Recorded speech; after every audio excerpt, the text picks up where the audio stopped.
పొగడ్త ఎంత గొప్పది అంటే చెవిటివాడికి కూడా వినపడుతుందిట. డబ్బును మీరు పట్టించవద్దు, డబ్బు మీ అధీనంలో ఉండాలి. మనం డబ్బు అధీనంలోకి వెళ్ళకూడదు, ఎట్టి పరిస్థితుల్లో వెళ్ళకూడదు. డబ్బు మన చేతుల్లో ఉండాలి. మనం డబ్బు చేతికి చిక్కామంటే అడ్డమైన పనులు చేస్తాం. దేశంలో అవినీతికంతా ఇదే కారణం. అది విష్ణుమూర్తి చెబుతున్నాడు మనకి. నేను లక్ష్మీదేవి కేసు చూడలేదురా, తెల్లాలేస్తే నువ్వు పరసంతా వెతుక్కుంటున్నావు, ఏమైంది? అంతేకాదు, మనం ఇంకో బలహీనత మనకుండదు. ఎవరైనా మన గురించి ఏదైనా చేసిన సేవ గురించో మన గొప్పతనం గురించో కాస్త చెప్పగానే ఇక అంతకంటే ఆత్మీయుడు మనకుండడు ఇక్కడ. పొగడ్త ఎంత గొప్పది అంటే చెవిటివాడికి కూడా వినపడుతుందిట. పొగడ్త మామూలుగా చెవిటివాడికి వేరే మాటలు ఏమి వినపడవు కదా. పొగిడితే మాత్రం ఏదో అన్నావు ఓసారి మళ్ళీ అను అంటాడు. వాడికి ఇష్టం అది. చెవిటివాడికి కూడా వినపడుతుంది పొగడ్త. అది విష్ణుమూర్తికి ఎవరు పొగిడినా సందర్భం లేదని ఏతావాన శమహిమా ఏదో అనుకుంటారు. వీళ్ళు ఎందుకు వచ్చారంటే దేవతలు ఇక్కడికి, ఆయనకి తెలుసు ఎవడో పుట్టాడు రాక్షసుడు ఇక్కడ, వాడిని చంపమని వస్తాడు. నా కర్మ కాలేదు, లక్ష్మీదేవి కర్మ కాలేదు, మళ్ళీ చక్రం వేసి కిందికి పోవాలి. ఓ అవతారం ఎత్తారు, ఏమో ఏ అవతారమో, కప్పో పామో పందో ఏం తెలుసు. ఈ వీళ్ళకి నా కర్మ ఇది. ఒప్పుకున్నందుకు లోకం బాధ్యతను ఒప్పుకున్నందుకు నా కర్మ. విష్ణుని ఏన దశావతారగఖనే క్షిప్తో మహాసంకటే కాలాయ తస్మై నమః అని భర్తృహరి సుభాషితాల్లో అంటాడు. విష్ణుమూర్తి ఏ కాలం కారణంగా ఏ కర్మ కారణంగా 10 అవతారాలు ఎత్తే కర్మగా లోబడ్డాడో ఆ కాలానికి నమస్కారం అన్నాడు. ఆయన కర్మ అయింది, ఆయన ఏదో అదృష్టం అనుకోవద్దు. ఎందుకు ఎత్తడం? ఏం పని? సగం జంతువు సగం మనిషి, పాము కప్ప, ఏం కర్మ అండి? లోకాన్ని బాగు చేస్తాను, లోకాన్ని కాపాడుతానని ఒప్పుకున్న పాపానికి పరమాత్ముడు ఇప్పటికి 10 అవతారాలు ఎత్తాడు, ఇంకా ఎన్ని ఎత్తుతాడో తెలియదు. అందుకే ఆయన కదలడు. అందుకే ఇంద్రుడు దేవతలు వచ్చి పొగుడుతుంటే ఇంద్రాది పారంపర్యంబకు స్తోత్ర పాఠముల సురత్రం పోంచడం అసలు చెవి వాటి మీద పెట్టడం. మీరు ఎలా పొగుడుతూనే ఉంటారు కానీ అంటారు. ఆయన ఆత్మధ్యానంలో ఉంటాడు. ఇంకోటి ఉందండి, మన సంసారంలో పీడించేది. డబ్బు అయింది కదా, పొగడతలు అయ్యాయి కదా, ఈ రెండే కదా మనిషి ఆశించేది, ధనము కీర్తి. ఇక మూడోది ఉందండి, భయం. భయంకరమైన భయం, మామూలు భయం కాదు, ప్రతిదానికి భయమే. రేపు ఏమవుతుందో, ఎల్లుండి ఏమవుతుందో. ఇవాళ పత్రికలో చూశానండి, ప్రతి 100 మందిలో ఒకటి క్యాన్సర్ ఉంది. శుభవార్త. ప్రతి 100 మందిలో ఒకటి క్యాన్సర్ ఉంది. పరీక్షలు చేస్తే తేలిన విషయం. అయితే ఏం చేస్తాం ఇప్పుడు? దాని గురించి వెంటనే టెస్టులు చేయించుకోండి. టెస్టులు చేయించడం వల్ల ఓ 10,000 అయిపోయి క్యాన్సర్ అప్పుడు వస్తుంది, బిల్లు చూశాక, ముందు ఉండదు. ఏమిటి? క్యాన్సర్ వస్తే పోతాం, క్యాన్సర్ వస్తే క్యాన్సర్ అయిపోయాయి. క్యాన్సర్ వచ్చి పోయేలోగా చేయవలసింది ఏదో చేస్తే అయిపోయాయి. నువ్వు రాకుండా జాగ్రత్త, వచ్చాక జాగ్రత్త, 100 జాగ్రత్తలు చూసుకుని వచ్చేది వస్తుంది ఇక్కడ. అదే భాగవతం నుంచి నేర్చుకోవాలి. పరీక్షిత్తుకి 7 రోజుల్లో పోతామని చెప్పాడు. ఆయనేమో ఆ ఆసుపత్రికి వెళ్ళి మాస్టర్ చెకప్ చేయించుకోవాలి. 7 రోజులు పోవడానికి సిద్ధపడిపోయాడు. వెంటనే నారద మహర్షి కాళ్ళ మీద పడి 7 రోజుల్లో ఏం చేస్తే మోక్షం వస్తుందని అడిగాడు. భాగవతం వినవయ్యా అన్నాడు. కూర్చొని విన్నాడంతే. ఎవడు కాళ్ళు ఎట్టుకోవాలి? శుకుడు కాళ్ళు ఎట్టుకోవాలన్నాడు. పట్టుకున్నాడు. ఆయన చెప్పాడు, ఈయన విన్నాడు, వెళ్ళిపోయాడు. మృత్యువుని తప్పించుకుందామని ప్రయత్నం చేయాలి. పరీక్షిత్తు 7వ రోజు చనిపోయాడు. మనం ఏం చేస్తున్నాం? 7 రోజుల్లో భాగవతం ఈ చివరి నుంచి ఆ చివరికి, ఆ చివరి నుంచి ఈ చివరికి, 7 సప్తాహాలు, 50 సప్తాహాలు, 100 సప్తాహాలు చేసినా మనకి మృత్యు భయం పోలా. మనకి భాగవతం ఏం అర్థమైనట్టు? ఎందుకు ఆ సప్తాహం పనిలేక? జీవితాంతం చదవరాదా భాగవతం? 7 రోజులు ఏమిటండి? పరీక్షిత్తుకి ప్రాణం పోతుంది కాబట్టి 7 రోజులు చదవడు. మనకు పోవట్లేదుగా, 70 ఏళ్ళు ఉంటున్నాం, ఏ రోగం? రోజు చదవాలి. మనకెందుకు సప్తాహం? ఇదో పుణ్యం. అన్ని పుణ్యాలు సెంటిమెంట్లు చేశాం, చివరికి ఏం అర్థం కాకుండా పోయింది జీవితం. జరిగే అనర్థాలు జరుగుతూనే ఉన్నాయి మన అజ్ఞానం కారణంగా. మనం ఊరుకున్నా జరుగుతూనే ఉన్నాయి. వీటన్నిటికీ పరిష్కారం ఆత్మజ్ఞానం. బ్రహ్మ సత్యం జగన్మిథ్య జీవో బ్రహ్మైవన అపరక అని గ్రహిస్తేనే నువ్వు శాంతంగా ఉంటావు. అదే అద్వైతం. అప్పుడే ప్రేమ, అప్పుడే సేవ సాధ్యం. దానికి విష్ణుమూర్తి ఆదర్శం, సత్యసాయి ఆదర్శం. ఇంద్రాది దేవతలు ఏం పొగుడుతున్నా పట్టించుకోడు. సహస్రభూత్కరములను కంపింపండు ఆదిశేషుడు 1000 పడగలతో. పాము పామేనమ్మా, ఆదిశేషుడైనా ఎవరైనా ఆదిశేషుడా విషమే కక్కుతాడు. పాలే ఇంకా అక్కడెక్కడ, పాము పామే. స్వర్గంలో కామధేనువైనా గడ్డేది ఉంటుంది, బంగారం తింది. అది ధేను, అది పాలే ఇస్తుంది. ఏమి ఆయిల్ ఇవ్వదు. పెట్రోల్ ఇస్తే బాగుండు, కామధేను ఇవ్వదు, పాలే ఇస్తుంది. స్వర్గమైనా అంతే. అందుకని ఏ ఆదిశేషుడు 1000 పడగలతో ఇలాగా ఊగుతూ ఉన్నా సరే ఆయన భయపడ్డావు. మనం ప్రతి చిన్నదానికి భయపడుతున్నాం. ఎక్కడ ఆ భయాన్ని వదిలేయాలి జీవితంలో. భయాన్ని వదిలే. నాగుల చవితి పండుగ అందుకే వచ్చిందండి. ఎంత గొప్ప పండుగ! భయానికి సంకేతం పాము. పాము ఎక్కడుందో వెతుక్కుంటూ మనమే పెడతాం నాగుల చవితి నాడు. మిగిలినప్పుడు బొమ్మ పాము కనపడినా భయపడి చచ్చిపోతాం. మామూలు పాము కాదు, పేపర్లో పాము బొమ్మ వచ్చినా భయపడేవాళ్ళు ఉన్నారు. నాగుల చవితి నాడు మాత్రం ముఖ్యంగా ఆడవాళ్లే, మగవాళ్ళు కూడా కాదు, మొత్తం చెంబుడు పాలు బిందెడు పాలు పట్టుకుని పాము ఎక్కడుందో వెతుక్కుని పొలాలకెళ్ళి పుట్టలో పాము ఉంటేనే వెళ్ళి పాములకి నీళ్ళు పాలు పోషిస్తున్నారమ్మా. భారతీయ స్త్రీలకి నమస్కారం. మీ ధైర్యాన్ని పెంపొందించుకోండి, మీ ధైర్యాన్ని పెంపొందించుకోండి. ప్రతిరోజు ఇలాగే ఉండండి, నాగుల చవితి నాడు కాదు, ప్రతిరోజు ఇలాగే ఉండండి దయచేసి. ఆ నాగుల చవితి అందుకోసం పుట్టింది. పుట్టలో పాలు పోస్తే పిల్లలు పుడతారు, పుడితే పాములాగే ఉంటారు. దానికి అది లెక్క. ఇక్కడ పాములకు పాలు పోస్తే పుట్టలు పుట్ట, అసలు పాములు పాలు తాగవు. సైంటిఫిక్గా రుజువైన విషయం అది, వదిలేయండి ఆ విషయం. దాని గురించి కాదు. పాలు పోయాలంటే దగ్గరికి వెళ్ళాలి, పుట్ట దగ్గరికి వెళ్ళాలి. పుట్టలోంచి అది వస్తుంది, ఏదో జారినట్టు ఉంటుంది, దానికి చెకాక దాన్ని నువ్వేమో అభిషేకం చేస్తున్నావు. ఇక్కడ వస్తుంది, అది ఎలా పెడుతూ ఉంటుంది. ఆ నల్లగా ఉండడం, ఆ జారుతూ ఉండడం, ఆ నూనె ఉండడం, ఆ వెనకాల 2 నాలుకలు ఎలా అంటూ ఉండడం, దాని కళ్ళు భయంకరంగా ఉన్న పరిశీలనగా నా దిగు దిగు రాజా నగరాజా అని పాడుతూ ఉంటే అంత సన్నిహితంగా చూడడం వల్ల పాము అంటే భయం పోతుంది. అది హిందూ ఆచార సంప్రదాయం. నీ భయాన్ని పోగొట్టాలి. మనం దాన్నో సెంటిమెంట్ చేసి నాగుల చదువుతున్నాడు పాలు పోయలేదు, ఏమవుతుందో ఏమవలవు, అరసేరు పాలు మిగిలాయి, అంతకంటే ఏం లేదు. నీకు ఇష్టమైతే పోసుకోలేత మాని, తత్వం తెలుసుకో. పోయకపోతే ఏమవుతుందో, పోస్తే ఏమవుతుంది, ప్రతిదానికి ఏదో ఒకటి అవ్వాలా? ఏం అవ్వకుండా మనం ఉండలేమా? ప్రతిదానికి ఏదో ఒకటి అవ్వాలి. దీనివల్ల ఏమవుతుంది, ఏమవ్వదు, చెయ్యి ఆ పని చెయ్యి, ఏమవ్వదు, లాభం లేదు నష్టం లేదు, ఆ పని చెయ్యి. అదే భగవద్గీత. విష్ణుమూర్తి అనగా ఉంటాడు, ఏం ఆశించేయడు ఆయన. అందుకే ఆదిశేషుని పడగలకి ఆ పుత్కరాలకి ఆయన ఏం భయపడ్డావు. గరుత్మతోద్యానమంది ఇంపుంచోపుడు, గరుత్మంతుడు శుభ్రం బోయింగ్ 707 విమానాలాగా రెక్కలు విప్పేసి, స్వామి రండి మీకు ఎక్కడికి వెళ్ళాలంటే అక్కడ తీసుకెళ్తా, టికెట్ ఫ్రీ అంటాడు. ఎక్కడికి వెళ్ళడా? మరి ఇంత చేసి ఏది పట్టించుకోకుండా, సంపదను పట్టించుకోకుండా, పొగడ్తలను పట్టించుకోకుండా, భయపడకుండా, యాత్రలు కూడా చేయకుండా ఒక్కచోటే పడుకుని విష్ణుమూర్తి ఏం చేస్తున్నాడయ్యా? యోగ నిద్రితుడు తానీక్షించు బ్రహ్మంబునేహం బ్రహ్మాస్మి తత్వమసి అయమాత్మా బ్రహ్మ ప్రజ్ఞానం బ్రహ్మ అనే ధ్యానంలో ఉన్నాడు. అందుకని ఆయన దేవుడు, మనం జీవుడు, ఇంతకంటే తేడా ఏం లేదు. తెలిసినవాడు దేవుడు, తెలియనివాడు జీవుడు, ఇంతకంటే దేవుడికి జీవుడికి తేడా ఏం లేదు. సత్యసాయి భగవాన్ని మీరు నిజంగా ఆరాధిస్తూ ఉంటే ఒక్క పని చేయండి, ఆయన ఉపన్యాసాల పుస్తకాల రూపంలో వచ్చే వాటిని చదవండి అమ్మా. 4 బాబా భక్తులు కలవగానే మీ ఇంట్లో విభూతి పడిందా, మా ఇంట్లో విసనకెర పడిందా, ఈ పనికి మాలిన మాటలు వదిలేయండి. ఏం పడదు. ఏదో మహిమ జరగాల, జరగకపోతే మనం భక్తులం కాదా? ఈ మహిమల గురించి చర్చించడం మానేయాలండి. అసలు అవి చాలా చిన్న విషయాలు. శివను రప్పించడానికి ఆయన పెట్టిన బెల్లం మొక్కను పట్టుకుని మాట్లాడుకుంటున్నాం మనం. అసలైన మాధుర్యాన్ని వదిలేశాం. ఆయన ప్రతిరోజు సాయం మధ్యాహ్నం 3:30కి సాయి కులవంత హాల్లో ఉండి అద్భుతమైన ఉపన్యాసం ఇస్తారు. శంకరాచార్యతో సమానంగా మాట్లాడడం నేను చూశాను, నా కళ్ళతో చూశాను. ఏం మహానుభావుడు, ఏమి జ్ఞానవరా అనుకున్నా. అది మనకు అక్కర్లేదు. మా ఇంట్లో ఏదో జరిగింది, మీ ఇంట్లో ఏమైనా జరిగిందా? ఏం జరగకపోతే ఏమిటైంది? మునిమాణిక్య నరసింహరావు గారని గొప్ప రచయిత ఉండేవాడు.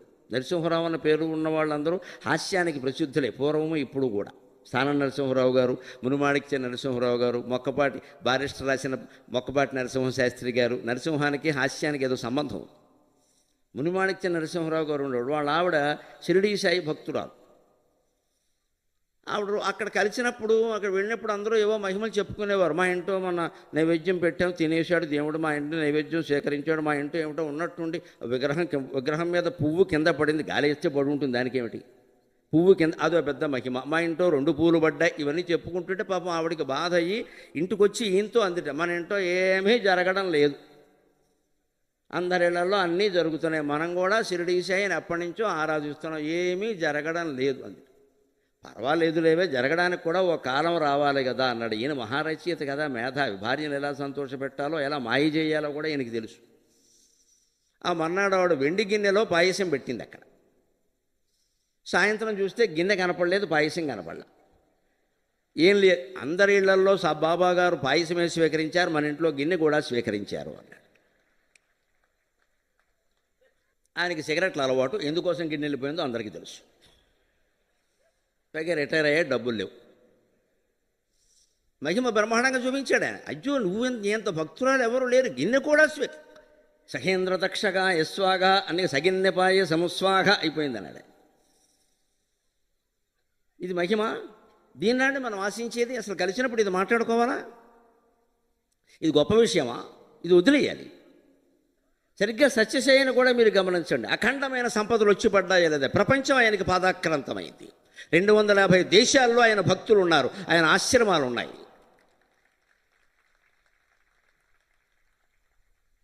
రాయలసీమ మొత్తానికి నేను అనంతపురం జిల్లా కాదు, రాయలసీమ మొత్తానికి జలాన్ని ఇవ్వదలుచుకున్నాను, దాని అవసరమైన నిర్మాణాలు చేయాలి, 250 కోట్లు అవుతుంది ఖర్చు అని ప్రకటిస్తే ఒకే ఒక ఆస్ట్రేలియా భక్తుడు లేచి బాబాగారు నేను ఇస్తాను 250 కోట్లు అన్నాడు. ఒక్క భక్తుడే. ప్రొవైడెడ్ వన్ థింగ్, ఒకటే షరతు పెట్టాడు, ఆ పని మీరే చేయాలి, ప్రభుత్వం చేస్తే కుదరదన్నాడు ఆయన. నేనే చూస్తాను. ఒక్క భక్తుడండి. ఎందుకు వచ్చింది చెప్పండి? ఆ భక్తుడికి ఎందుకంత 250 కోట్లు కూడా బాబాగారి అనుగ్రహం ముందు పూచిక పుల్ల కింద కనపడ్డాయే. ఆ భక్తుడికి అర్థమయ్యాడా బాబా? మనకు అర్థమయ్యాడా? మనం అప్పులు తీరడం కోసం బాబాని ప్రార్థిస్తాం, అమ్మాయిల పెళ్ళిళ్ళ కోసం ప్రార్థిస్తాం, అవి మనం చేసుకోవాల్సిన పనులు కదా. అప్పులు ఆయన చేయలేదే, అమ్మాయిల్ని అబ్బాయిల్ని కనమని ఆయన చెప్పలేదే, ఆయన బ్రహ్మచారి. మనం కన్నా మనం చూసుకోవాలి, ఆయన మీద ఎలా పెడతామండి? ఏ గుళ్ళోకి వెళ్ళినా మనకి ఇదే సంత. ముక్కోటి ఏకాదశి పుణ్యం పుణ్యం పుణ్యం అనగానే వెళ్ళారు, ఏమైందో చూశారు కదా అనుకోండి.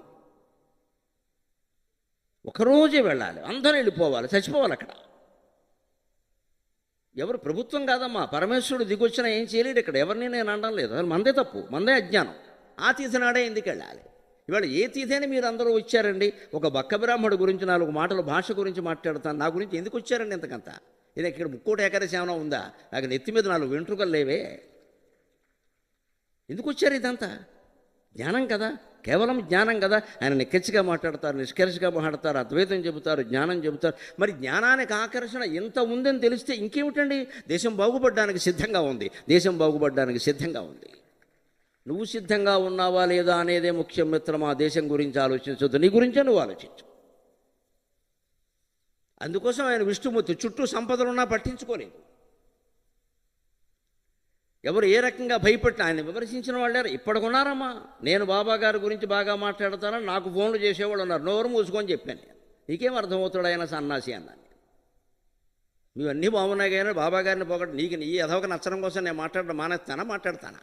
నాకేమిటో తెలుసు బాబా, నేను చూసా స్వయంగా. ఆయన చేసిన మాయలు కాదమ్మా, ఖచ్చితంగా మహిమలు. ఆయన వస్తువులు సృష్టించాడు, ఆ శక్తి ఆయనకు ఉంది ఖచ్చితంగా. అణిమా మహిమ గరిమ లఘిమ ప్రాప్తి ప్రాకామ్యం ఈశత్వం వశిత్వంచ అష్టసిద్ధయాక. మా వ్యాస మహాభారతంలో శల్యపర్వం చదివితే ఈ వస్తువులు సృష్టించడం ఏమిటో, లేదా ఎక్కడో ఉన్న వస్తువుని ఇక్కడికి తేవడం ఏమిటో తెలుస్తుంది. తేవడాన్ని ప్రాప్తి అంటారు, సృష్టించడాన్ని ప్రాకామ్యం అంటారు. 2 శక్తులు బాబా గారికి ఉన్నాయి. భారతంలో ఉక్కు భీముడి కథ అందరికీ తెలుసు.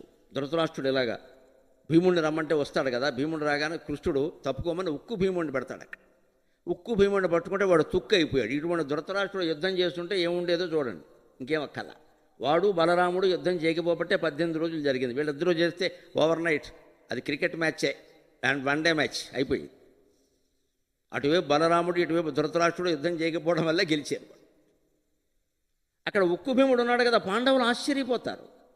ఈ ఉక్కు భీముడు ఏమిటి? వెంటనే కూర్చుంటూ అంటాడు, వేరే వాళ్ళారా నేనేమో సృష్టించలేదురా, ఈ ఉక్కు భీముడు దుర్యోధనుడు సృష్టి అంటాడు. దుర్యోధనుడు సృష్టి ఏమిటి?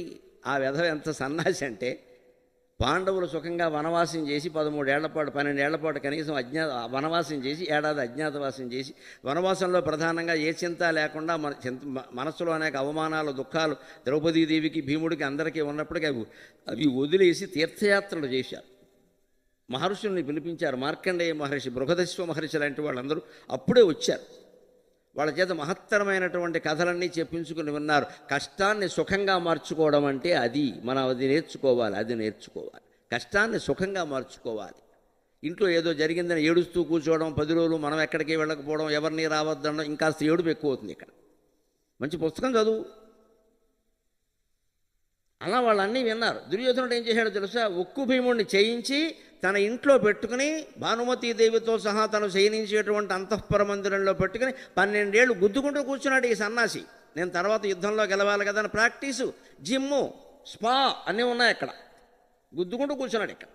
అంటే 12 ఏళ్ళు పాండవులు దుఃఖాలు పడిన వాళ్ళు, అవమానపడిన వాళ్ళు సుఖంగా ఋషుల కథలు విన్నారు. 12 ఏళ్ళు ఐశ్వర్యవంతుణ్ణి అనుకున్న దుర్యోధనుడు అసూయలో పడి ఏడిచాడు. ఎవరు సుఖపడ్డారో గమనించండి. అక్రమంగా సంపాదించిన వాడు బాగున్నాడు, వాడు మేడ మీద, నువ్వు అనుకుంటున్నావు వాడు బాగుండాలని. వాడి పెళ్ళాం వాడిని గౌరవించట్లేదు, వాళ్ళ పిల్లలు వాడిని గౌరవించట్లా, వేధవ కింద చూస్తున్నారు వాడిని. ఖచ్చితంగా వాళ్ళకి తెలుసు ఈ డబ్బు ఎలా వచ్చింది. పొద్దున్న చెబుతూనే ఉన్నారు వీడు వెండవు. ఇప్పుడు పొద్దున్న 30 బళ్ళలు, సాయంత్రం 30 బళ్ళలు పెనగపప్పు మింగినట్టు మింగుతున్నాడు ఒక్కొక్కడు. ఎందుకని 100 కోట్లు పైబడిపోబట్టి. ఎక్కడ ఆందోళన, ఎక్కడ ఆందోళన? అంత డబ్బు లేకపోతే ఆందోళన లేదు కదా. ఇది సత్యసాయి చుట్టూ సమస్త భోగాలు ఉన్నా సరే, రోజు కొన్ని వేల మంది భక్తులు ఉన్నా సరే, కొన్ని వందల దేశాల్లో ఆయనకి శాఖలు ఉన్నా సరే, ప్రభుత్వం, కేంద్ర ప్రభుత్వం సహా ఆయనకి పాదాక్రాంతం కావడానికి సిద్ధంగా ఉన్నా సరే, నిత్యము బ్రహ్మజ్ఞానంలో ఉన్న విష్ణువు సత్యసాయి. అందుకే ఆయన భోగయోగి. నీ చుట్టూ ఎన్ని భోగాలైనా ఉండని, నీకు పెద్ద 10 కోట్ల రూపాయల మేడ ఉండని, దాని మీద దృష్టి పెట్టకు. ఉంది ఏదో డబ్బులు ఎందుకు కొనుక్కున్నావు, వదిలే, దానికి పనుగొట్టుకో, వదిలే, కూర్చో, ధ్యానం చేసుకో. వచ్చిన వాడికల్లా మొత్తం ఇల్లంతా తిప్పేసి చూపించక వాడు ఎప్పుడో కన్న వేసుకొస్తాడు లోపలికి. ఎందుకు ఈ ప్రదర్శన? ఇదేంటి ఆస్ట్రేలియా నుంచి ఆస్ట్రేలియా నుంచి వచ్చినా నువ్వు దాంట్లో కూర్చోట్ల. మీ అందరికంటే అదృష్టవంతుడు నేనే. మీ అందరి ఇళ్లలో సోఫాల్లో కూర్చునేది నేనే. ఇదే వైరాగ్యం అంటే. అక్కర్లేదు, ఉన్నవి చాలు, ఉన్నవే ఎక్కువ. జనం ఆదరంతో మనకి ఇవ్వాలి, కానీ మనం దానికి విపరీతంగా ఖర్చు పెట్టడం, ఒత్తిడి చేయడం మనకేం పని? అంటే భోగాలు అనుభవించొద్దని చెప్పలేదు. ఆయన ఎప్పుడు మహావిష్ణువులాగే ఉన్నాడు. ఆయన తేజస్సు చూడండి మీరు, ఆయన తేజస్సు చూడండి, ఆ బ్రహ్మజ్ఞాన తేజస్సు చూడండి. సత్యసాయి బాబా ముఖంలోకి చూడండి అమ్మా. మీరు దండలు వేయద్దు, బొట్లు ఎట్టద్దు, ఆయన బొట్టు పెట్టుకోవాలి, వదిలేయండి. ఆ ముఖంలోకి చూడండి, అపూర్వమైన విష్ణు తేజస్సు, బ్రహ్మవర్చస్సు ఉంటుందమ్మా. అలా చూస్తూ ఉండిపోండి, ఇంకేం ఆరాధన వద్దు. దర్శనం అంటే అర్థం అదే, దర్శనం. ఏ దేవుడైనా అంతే, సత్యసాయి మరి అలాంటిది. ఆయన చేసిన సేవ ఎందుకు చేశారు? రాయలసీమలో పలుగురాళ్లను మార్చెను మంచినీళ్లుగా, రాయలసీమలో పలుగురాళ్లను మార్చెను మంచినీళ్లుగా, ఆయము కోరకుండగెన ఆయువు పోయు, ఆయము కోరకుండగెన ఆయువు పోయు, తదాశ్రయము శ్రీఛాయ పరోపకారులకు. సాగరఘోష కావ్యంలో సత్యసాయి గురించి రాసిన పద్యం ఇది. రాయలసీమలో పలుగురాళ్లను మార్చెను మంచినీళ్లుగా, ఆయము కోరకుండగెన ఆయువు పోయు, తదాశ్రయము శ్రీఛాయ పరోపకారులకు. జ్ఞానులకాయన భోగయోగి, జ్ఞానులకాయన భోగయోగి, శ్రీ సాయి విచారధార, శ్రీ సాయి విచారధార, సువిశాల రసాల మనఃప్రసారమౌ. శ్రీ సాయి విచారధార, సువిశాల రసాల మనఃప్రసారమౌ. రాయలసీమలో పలుగురాళ్లను మంచినీళ్లుగా మార్చాడు. తెలంగాణలో కొన్ని జిల్లాలకి నీళ్లు ఇచ్చింది సత్యసాయి. మనం భక్తులుగా గర్వించాలి ఆ విషయానికి. రూపాయి తీసుకోకుండా సూపర్ స్పెషాలిటీ ఆసుపత్రుల్లో అద్భుతమైన శస్త్రచికిత్సలు జరుగుతాయి. ఆయము కోరకుండగా ఆయువు పోయి, తదాశ్రయము శ్రీఛాయ పరోపకారులకు. ఆయన ఆశ్రయించడం అంటే లక్ష్మీనారాయణుల ఇద్దరినీ మనం ఆశ్రయించినట్టే. మంగళప్రదమైన నీడది, ఎప్పటికీ పోదు. జ్ఞానులకాయన భోగయోగి. నిజంగా అద్వైత జ్ఞానంతో సత్యసాయిని, షిరిడీసాయిని చూస్తే తెలిసే తత్వం ఏమిటంటే ఆయన త్యాగయోగి, ఈయన భోగయోగి. ఆయన శివుడి అంశ, ఈయన విష్ణు అంశ. అంచేత ఆయన విచారధార అన్న. మన సంస్కృతంలో విచారం అంటే ఏడవడం కాదు, ఆలోచన. ఆత్మ విచారం అంటారు, అంటే ఆత్మ గురించి ఏడవడం కాదు, ఆలోచన చేయడం. విచారధార. సాయి ఆలోచన ధార ఎటువంటిది అంటే సువిశాల రసాల మనఃప్రసారమౌ. త్వరలో వస్తుందిగా వేసవకాలం. వేసవకాలం దేనికి ప్రసిద్ధి? మామిడి పండుగ ప్రసిద్ధి. మామిడి పండు అలా చూస్తేనే చాలా బాగుంటుంది. దాన్ని తినడం తెలిస్తే, సరిగ్గా ఆస్వాదిస్తే ఇంకా బాగుంటుంది. చొక్కా మీద పోసుకోకుండా తినగలిగితే ఇంకా బాగుంటుంది. ఆ విశాలమైన రసాలం యొక్క మాధుర్యం ఎటువంటిదో సత్యసాయి ప్రేమ అటువంటిది. సత్యసాయి ప్రేమ అటువంటిది. శ్రీ సాయి విచారధార, సువిశాల రసాల మనఃప్రసారమౌ. జన్నపు పురుషాకారము, కన్నుల నవనీత శోభ. ఇవి ఒకప్పుడు స్వామి అక్కడ ఎదురుగా ఉండగా చెప్పిన పద్యాలమ్మా. నేను అదృష్టవంతుడు. పుట్టపర్తిలో స్వామి ఎదురుగా చెప్పినటువంటి పద్యాలు. పరమానందపడ్డారు. బంగారు ఇలారా అని. మీ అమ్మగారి గురించి పద్యం చెప్పావు కదా, అది మళ్ళీ చెప్పమన్నాడు ఆయన. కింద కూర్చొని నాకు చెప్పాక మా ఈశ్వరమ్మ గుర్తొచ్చింది ఆయన కన్నీళ్లు పెట్టుకున్నాడు ఆయన. ఎంతటి రసజ్ఞుడు అనుకున్నాను. ఎంత రసజ్ఞుడు. కవిత్వం అంటే ఎంత ఇష్టం. ఏటా కవి సమ్మేళనాలు జరిపేవారు. మా గోపాలకృష్ణ గారు, రామబ్రహ్మం గారు అంతా మేము కలిసి వెళ్ళాం. కవి సమ్మేళనం అంటే ఆయనకి ఇష్టం. వచ్చి అలా కూర్చునేవారు. వాళ్ళకి పూర్తి సమయం ఇవ్వండి, ఎవరిని ఆపకండి అనేవారు. అంత ఇష్టం ఆయనకి. అందుకని ఈ పద్యాలు చెబితే, ఆయన ముందు చెబితే పరమానందంగా విన్నారు ఆయన. జన్నపు పురుషాకారము కన్నుల నవనీత శోభ కలికాలములో ఉన్నట్టి కలుషమెల్లను సున్నము చేయంగ వచ్చే చూడుడు సాయిన్. యజ్ఞం పురుష రూపం ధరిస్తే అది విష్ణువు. యజ్ఞో వై యజ్ఞకృత్, యజ్ఞం అంటే విష్ణువే అంటారు. యజ్ఞాంతకృత్ యజ్ఞ గుహ్యం అన్నం అన్నాదయేవచ యజ్ఞభృత్ యజ్ఞకృత్ యజ్ఞీ యజ్ఞభుక్ యజ్ఞ సాధనక. యజ్ఞానికి సంబంధించినవన్నీ విష్ణువే. యజ్ఞ ఫలం శివుడు. అదే శివకేశవుల మధ్యలో సమన్వయం. యజ్ఞ స్వరూపమంతా విష్ణువు, యజ్ఞ ఫలం శివుడు. యజ్ఞభృత్ యజ్ఞకృత్ యజ్ఞీ యజ్ఞభుక్ యజ్ఞ సాధనక యజ్ఞాంతకృత్ యజ్ఞ గుహ్యం అన్నం అన్నాదయేవచ. ఆ యజ్ఞమే ఇక్కడ కలియుగంలో సత్యసాయిగా పుట్టింది. జన్నపు పురుషాకారము అన్నాను. యజ్ఞం ప్రకృతి, జన్నం వికృతి. కన్నుల నవనీత శోభ. ఏం తిన్నాడో తెలియదు, ఎక్కడున్నాడో తెలియదు, భార్యాపిల్లలు లేరు, ఒంటరి మనిషి. ఆ లోపలికి వెళ్ళిపోతే ఇంకా ఆయన్ని పలకరించేవాళ్ళు ఎవరు లేరు, ఎవరిని రమ్మని ఆయన కూడా అనరు. ఆ కళ్ళల్లో మాత్రం ఎప్పుడూ నవనీత శోభే. అది నేర్చుకోవాలి మనం, అది నేర్చుకోవాలి. ఈ మధ్య బాగా మనుషుల్లో వినపడుతున్న మాట ఏమిటంటే, వృద్ధాప్యం ఇబ్బందిగా ఉంది. దయచేసి ఆలోచించండి అమ్మా, నేను ఏమీ చిన్నవాడిని కాదు, 66 ఏళ్ళు వయస్సు. నేను వార్ధక్య వర్గంలోకి చేరిపోయా. కాబట్టి ఒక మాట చెబుతా, వృద్ధాప్యం ఎందుకు బాధగా ఉంటుందండి? ఎందుకుంటుందో ఆలోచించండి. పిల్లలకి చెప్పండి, పెద్దలకి చెప్పండి అని మాకు చెప్పడం అసలు ఎవరికి చెప్పం, ఎవడూ పలకరించరు. మనం ఎందుకు ఉండలేకపోతున్నాం? ఆత్మజ్ఞానం లేదు, ఎంతసేపు ఈ శరీర జ్ఞానమే. నిన్న ఫోన్ చేశాడు అబ్బాయి, ఈవేళ చేయలే. మనం యమధర్మరాజు దగ్గరికి వెడితే ఎవడూ ఫోన్ చేయడమ్మా, వాడు ఒక్కడే చేస్తాడు. ఏమైనా చేయకపోతే పంపలంటుకున్నాయా? చేయలేదు అంటే సుఖంగా ఉన్నట్టు లెక్క. నేను ఎక్కడో 19 ఏళ్ల వయసులో ఉద్యోగం వచ్చి వరంగల్ జిల్లాకి వెళ్ళిపోతే మా అమ్మగారు గోలెట్టి, రోజు ఉత్తరం రాయరు, రోజు ఉత్తరం. వాడికి పనే లేదు, ఇంకా ఉద్యోగంలో తీసేస్తారు, రోజు ఉత్తరాలు రాస్తే అన్నారు మా నాన్న. నేను అక్కడికి ఆవిడ కోసం చెప్పాను, అమ్మ ప్రతి సోమవారం నేను, ఆదివారం సెలవు కదా, ఉత్తరం రాస్తాను నీకోసం, నాన్నగారు నెల పక్కనట్టు నీకోసం రాస్తాను. సోమవారం డబ్బాలో వేస్తాను, నీకు బుధవారం అందుతుందని. బుధవారం కనుక ఉత్తరం రాకపోతే ఆవిడ అన్నం తినేది కదండి. ఆవిడ ప్రేమ బంగారంగా బిడ్డ ఉత్తరం రాయలేదు. అది ఏదో పోస్టులో రావాల్సిన ఉత్తరం ఓ రోజు ఆలస్యంగా రావచ్చు కదా. ఈయన ఓ సిద్ధాంతం కనిపెట్టి చెప్పాడు, నాకు అది బాగా నచ్చింది. ఉత్తరం రాయలేదు అంటే వాడు క్షేమంగా ఉన్నట్టు లెక్క అన్నాడు ఆయన. లెక్క బ్రహ్మాండంగా ఉందిరా అన్నాడు.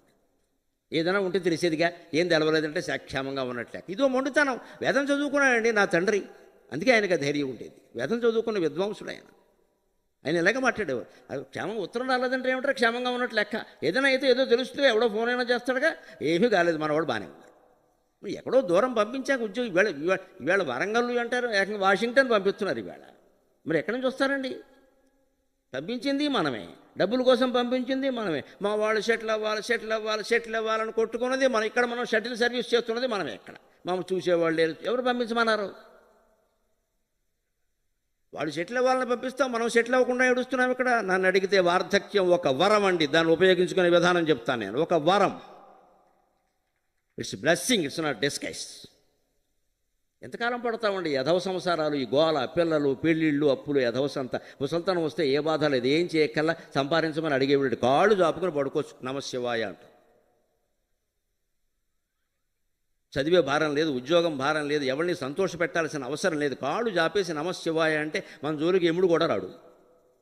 అది చేతకాక, ఒంటరిగా ఉండలేక ఎవరినో ఫోరెట్టి కెలకడం ఇక్కడ. మళ్ళీ వృద్ధుల సంఘం ఒకటి పెట్టడం, ఇదో సంఘం ఇక్కడ. అందరూ కలిసి వీడు బాధవాడు, వాడు బాధ వీడు పంచుకోవడం. 100 బోల్డింగాలు కలిసి పెద్దలింగం అయ్యాయి. ఎందుకు ఇది? ఒంటరిగా ఎందుకు ఉండలేకపోతున్నాం? ప్రతి ఒక్కరు ఆలోచించాలి. ఇది యువతరానికి కూడా చెబుతున్నా, ఒంటరిగా ఎందుకు ఉండలేకపోతున్నారు మీరు? ఫోన్ ఎందుకు తీస్తున్నారు అసలు? ప్రతిదీ పట్టుకుని కెలకాలా? ఎవడో ఒకడు రావాలా, మాట్లాడాలా? అవసరం లేదా? ఆయన ఒక్కడే ఉన్నాడే. సాయి కులవంత హాల్లో కొన్ని వేల మంది ఉంటారు. ఎప్పుడు ఉంటారో 3:30కి ఆయన వచ్చాక. అంతకుముందు ఆయన ఒక్కరే ఉన్నారే. ఆయన ఉండగలిగారు, మనం ఎందుకు ఉండలేమండి? ఆయన అవతారం అండి. ఇదే అప్రతిష్ట మాట అంటాను నేను. ఆయన అవతారం కాబట్టి ఉండలేదమ్మా. ఆయన బ్రహ్మజ్ఞానానికి సాధన చేశారు, ఉన్నారు. మనం చేయడం లేదు, ఉండలేము, అంతే తేడా. ఆయన అవతారం తోసేది దయచేసి. ప్రతివాడు అవతార పురుషుడు కావక్కల్లా, సామాన్యుడు కూడా బ్రహ్మజ్ఞాని కాగలడు. ప్రయత్నం చేయాలి కదా, ప్రయత్నం చేయాలి కదా. నా దైవం నచ కర్మాణి నా ధనాన్ని నబాంధవాక. యోగ వాసిష్ఠంలో చాలా స్పష్టంగా చెబుతారు, నిన్ను ఉద్ధరించేవాడు ఎవడు లేడురా, దేవుడు సహా నేను నువ్వు ఉద్ధరించుకోవలసిందే అని చెప్పారు. నా దైవం నచ కర్మాణి నా ధనాన్ని నబాంధవాక శరణం భవ భీతానాం స్వప్రయత్నాదృతే నృణాం అని చెప్పాడు. ఈ భవరోగానికి భయపడిన వాడిని ఉద్ధరించేవాడు దైవం కానీ కర్మలు కానీ ఏమీ, స్వర్గం కానీ ఏమీ లేదు ఇక్కడ. నీ డబ్బు కానీ ఏది పనికిరాదు, నిన్ను నువ్వు ఉద్ధరించుకోవలసిందే. స్వప్రయత్నాదృతే, నీ ప్రయత్నమే కారణం. ప్రయత్నం చేయి. ఇవాళ ఏం ఆధ్యాత్మిక గ్రంథం చదివావు, ఏం అర్థం చేసుకున్నావు, ఏం అవగాహన చేసుకున్నావు, ఏం అన్వయం చేసుకున్నావు, ఏం ఆచరించావు? ఇది ఉంటే మనకి ఇంకోటితో పని ఏమిటండి? బ్రహ్మజ్ఞాన సాధనలో ఉన్నవాడు ఎలా ఉంటాడో తెలుసునా అమ్మ? ఆడైనా మొగైనా ఎవడైనా వస్తే చికగ్గా ఉంటుంది వాడికి. ఎందుకు వచ్చాడు వీడు ఇప్పుడు, ఊరికే సోది ఏదో చెప్తాడు ఇక్కడ అని ఇంతసేపు ఇలాగే మొహం అదో రకంగా పెట్టి వీడు ఎప్పుడు వెళ్ళిపోతాడు అని చూస్తాడు. ఎందుకంటే వాడి సాధనలో వాడు ఉంటాడు. మనం ఏ రకంగా ఉన్నాం? ఎవరైనా వస్తామంటే ఇంకాసేపు కూర్చోండి, ఇంకాసేపు కూర్చోండి, ఇంకో లవకు సినిమా 2 ఇంటర్వెల్స్ వెళ్ళేవాడిని వెళ్ళనివ్వాలి. ఇంకాసేపు కూర్చోవడం ఏంటి? ఎందుకు కూర్చోవాలి? అవసరం ఏంటి? ఇవాడు కూర్చోమనేవాళ్ళు లేరండి. ఇంటికి వచ్చేవాళ్ళు అంతా ఇదేగా చెప్పా, చెవి దగ్గర చెప్పా. గంట గంట గంట గంట అయినా సరే గంట సేపు ఫోన్ మాట్లాడడం తల్లితోనో తండ్రితోనో, ఫ్రీ అయ్యాక మళ్ళీ చేస్తా. ఇప్పుడు చేసిందేమిటి? ఇది ఫ్రీ కాకుండానే గంట సేపు మాట్లాడితే నమశివాయ. నువ్వు ఫ్రీ అయితే 3 గంటలు మాట్లాడతావా? ఇంతసేపు చేసి ఫ్రీ అయ్యాక మళ్ళీ చేస్తానా అంటే ఇప్పుడు ఎలా ఉన్నావు? ఫ్రీ కాదా? ఫ్రీ కానప్పుడే, పనిలో ఉన్నప్పుడే గంట సేపు మాట్లాడితే ఎవరితోనైనా సరే, ఫ్రీగా ఉన్నప్పుడు ఇంకా తినేస్తాం వాళ్ళ బుర్ర, లేకపోతే మన బుర్ర మనమే తినేసుకుంటాం. దీనికి విరుగుడు ఆధ్యాత్మికత. కన్నుల నవనీత శోభ. ఆ ఆధ్యాత్మిక గ్రంథాలు చదవండి. రోజు భగవద్గీత దగ్గర పెట్టుకుని 2 శ్లోకాలు తాత్పర్యాలతో సహా చదివి మూసేయండి. ఇంకా చదవకండి, చాలు. మీకు చదవాలనిపిస్తే చదవండి, లేకపోతే లేదు. ఒక ఏడాది అయ్యేసరికి చూడండమ్మా, స్త్రీ పురుష భేదం లేకుండా, కుల మత వర్గ భేదం లేకుండా సమస్త ప్రజల ముఖాల్లో బ్రహ్మవర్చస్సు నాట్యం చేస్తుంది, బ్రహ్మవర్చస్సు నాట్యం చేస్తుంది. నన్ను నమ్మండి, నన్ను నమ్మండి. మీరు చేసి చూడండి, దాన్ని ఆచరణలో పెట్టే ప్రయత్నం చేయండి. ఇందాక చెప్పాను శ్లోకం, ఇది మధ్యమయా లబ్ధం ఇమం ప్రాప్స్యే మనోరథం. ఇగో ఈరోజు ఇంత సంపాదించా, ఈరోజు నాకు ఈ కోరిక తీరింది, ఇదమస్తి ఇదమభిమే, ఇగో నా ఇంట్లో ఎంత ఉంది, బ్యాంకులో ఎంత ఉంది, లాకర్లో ఎంత ఉంది. ఇమం ప్రాప్స్యే మనోరథం, ఇంకా ఈ కోరిక నాకు తీరాలి. ఇది వదిలేయడమే భగవద్గీత ఆచరణ. 70 ఏళ్ళు వచ్చినా 80 ఏళ్ళు వచ్చినా వదలట్లేదు. ఇంకెవరికి సేవ చేస్తాం మనం? ఎలా సేవ చేస్తాం? ఎవరిని ప్రేమించాలన్నా, ఎవరికి సేవ చేయాలన్నా నేను నాది అనేది వదిలేయాలి ఖచ్చితంగా. అందుకే కలికాలంలో ఉన్న కలుషాన్నంతా తుడిచిపెట్టేయడం కోసం బతికినంతకాలం బ్రహ్మచర్యం పాటించిన మహానుభావుడు సత్యసాయి. ఆయన ఆదర్శంగా తీసుకుందాం, ఆయన ఆదర్శంగా తీసుకుందాం. ఇక విభూతులు, యోగాలు ఇవన్నీ మహిమలు దేనికయ్యా? అత్యవసరమై వేడెడు భృత్యుల ఇండ్లను విభూతి వృష్టిగా కురియున్. అత్యవసరమై వేడెడు భృత్యుల ఇండ్లను విభూతి వృష్టిగా కురియున్. ప్రత్యక్ష నిదర్శనమిది ప్రత్యక్షర సత్యములవి బాబా మహిమల్. ఈ మహిమలు ఎందుకు అంటే, నృసింహ పురాణంలో నరసింహస్వామి స్వయంగా చెబుతాడు, కొన్ని క్షేత్రాల్లో కొన్ని మహిమలు నేనే పెట్టా, అవి అలా ఉన్నాయి, మీరేం చేయకండి అన్నాడు. ఎందుకని? కలియుగంలో మానవులు ఇలా ఉంటారట. నృసింహ పురాణంలో చెబుతారు, ఎర్రాప్రగడ అంటాడు, నరసింహస్వామి అంటాడు, పద్యం ఎర్రాప్రగడ రాశాడు. కానీ విను, కలియుగమున మానవుల అనయము నాస్తికులు దృష్టమైనది తెలియన్ కనుగొనియు నమ్మరని ఏనొనరింతును ప్రత్యయములొక కొన్ని కృపన్ అని చెప్పాడు నృసింహక్షేత్ర మహత్యం. ఆయా క్షేత్రాలకి సింహాచలానికో మహిమ, అన్నవరానికో మహిమ, తిరుపతికో మహిమ, ఇవన్నీ ఎందుకు ఉంటాయి? అందులో అబద్ధమే లేదు, ఉంటాయి. అందరికీ అవ్వకపోవచ్చు, ఉంటాయి. ఎందుకు ఉంటాయి అంటే, కలియుగంలో మనుషులు ఎలాంటి వాళ్ళు అంటే, పైకి ఆస్తికత్వం ఉన్నట్టు నటిస్తారు, లోపల నాస్తికులు. వీళ్ళ భక్తి అంతా కోరికల కోసమే. భక్తి శివుడి మీద, చిత్తం చెప్పుల మీద. ఇది దొంగ నాటకాలు ఇవన్నీ. ఊరికే మేము భక్తులం ఇక ప్రదర్శన ఎక్కువ. బొట్లు ఎట్టేసి, ఏవో రకరకాల వస్త్రాలు కట్టేసి, ఏవో చేసేసి. నేను కాశీ 10 సార్లు వెళ్ళానండి. ఎందుకు వెళ్ళడం? పని లేక. ఆర్టీసీ బస్సు వాళ్ళు బాగుపడ్డారు, యాత్రా స్పెషల్ వాళ్ళు బాగుపడ్డారు, నువ్వేం బాగుపడ్డావు? అక్కడ నీళ్ళు ఇక్కడ పోసి, అక్కడ నీళ్ళు అక్కడ పోసి, ఏం పోసావు? కొంపలు అంటించే పనులు మానలేదు ఇక్కడ, నీళ్లు పోసావు అంతే. ఇక్కడ కొంపలు అంటుకోకుండా నీళ్లు పోయి. ఈ మహిమలు ఎందుకు అంటే, నృసింహావతారం నృసింహస్వామి చెబుతాడు, కలియుగంలో మానవులు దొంగ మనుషులయ్యా, వీళ్ళకి నాస్తికత్వం చెబితే ఆస్తికత్వం లేదు, ఏదో పూజ చేసే కానీ మేము భక్తులు అనుకుంటారు. నాకు తెలుసు ఎవడేమిటో ఎందుకు చేస్తున్నాడు. దృష్టమైనది తెలియని కనుగొని నమ్మరండి. మన జీవితాన్ని మనమే పరిశీలించుకుందాం. మన ప్రమేయం లేకుండా కొన్ని అద్భుతాలు జరుగుతున్నాయి, కొన్ని అనర్థాలు కూడా జరుగుతున్నాయి. మన ప్రమేయం లేకుండా కనపడుతుంది కదా, అందులో నీ ప్రమేయం లేదు కదా, నీ కృషి లేదు కదా. అందులో కృషి ఉంటే వేరండి. మనం ఏదో కష్టపడ్డాం, 10 రూపాయలు వచ్చి తెలుస్తుంది. కానీ మనం పడిన కష్టం 10 రూపాయలు అయితే 10,000 వచ్చింది అనుకోండి, అది ఖచ్చితంగా దైవానుగ్రహమే కదా, అనుమానం ఏముంది. మనం ఎంత కష్టపడ్డం తెలుసును కదా. కష్టానికి 10 రెట్లు ఫలితం వచ్చిందంటే దైవానుగ్రహం. సత్యనారాయణ వ్రతం కథ. కట్టెలు కొట్టేవాడు బ్రాహ్మణుడు వ్రతం చేస్తుంటే బ్రాహ్మణుడు ప్రసాదం పెట్టాట. ప్రసాదం ఏమిటండి ఇది అన్నట్టు. సత్యనారాయణ వ్రత ప్రసాదం అన్నట్టు. అయితే ఇదేమిటండి, నేను కూడా అన్ని వర్గాల వారు చేయచ్చయ్యా, దానికి ఏముంది అన్నట్టు. వెంటనే ఆయన మొక్కుకున్నట్టు. మర్నాడు కట్టెలు తీసుకొచ్చి, స్వామి కట్టెలు కొట్టగా నాకు వచ్చిన సొమ్ముతో ఈరోజు వ్రతం చేసేను అనుకున్నట్టు. ఆ రోజు 10 రెట్లు సొమ్ము వచ్చింది. ఎవరి ద్వారా వచ్చిందని సత్యనారాయణ స్వామి అన్ని రూపాలు ధరించి కట్టెలు కొన్నాడు. అది విషయం అక్కడ, అది విషయం. ఇది మహిమ. ఎందుకంటే ఈయనకి రోజు వచ్చేది ఏదో ఒక 100 రూపాయలు వచ్చింది, అందులో 1000 రూపాయలు వచ్చింది. అందుకని ఆయన ఏం చేశాడు, 1000 పెట్టి వ్రతం చేశాడు. అదే కథలో మీకు గమనిస్తే చేస్తానని చెయ్యని వాళ్ళు, వాయిదా వేసిన వాళ్ళు ఎన్ని తిప్పలు పడ్డారో అందరికీ తెలుసు. ఒక్క సత్యనారాయణ వ్రతం కథ ఒక్కటి చాలు సమస్త సమాజాన్ని మార్చడానికి. వేరే ఏం అక్కర్లేదు, అదొక్కటి చాలు. మనం శ్రద్ధగా వినాలి, శ్రద్ధగా వినాలి. ప్రథమాధ్యాయ సమాప్త, కొబ్బరికాయ కొట్టండి. ద్వితీయాధ్యాయ సమాప్త, కొబ్బరికాయ కొట్టండి. ఇంకా 2 వడ్డించేమను. దిక్కుమాలిన వడ్డం రోజు ఉండేది ఇది. కొబ్బరికాయలు ఎక్కడతాం మనం. 5 కొబ్బరికాయలు అక్కడ పెట్టుకుని కొబ్బరికాయ కొట్టేసి ఇంకొకటి అది కూడా సిద్ధంగా పెట్టండి. మళ్ళీ అప్పటికప్పుడు ఆలస్యం. ఎందుకంటే లోపల ఆత్మారాముడు గొడవ చేస్తున్నాడు ఇక్కడ. ఈ కథ మనకు అక్కర్లేదు. చదివే పురోహితుడికి అసలే అక్కర్లేదు. ఆయనకు అవతల వేరే ఖాతా ఉంది, అది సంవత్సరే కాదు. ఇక్కడ సత్యనారాయణ వ్రతం, అక్కడ సంవత్సరే కాదు. చూస్తున్నాడు వాడు జావు వాడిది. ఇక్కడ నుంచి ఫోన్ మాట్లాడుతూ భక్తులను కూర్చోబెట్టి వస్తున్నా. ఇక్కడ చేయించే సత్యనారాయణ వ్రతం. మనం ఏమైపోవాలి ఇప్పుడు? అది అంతే.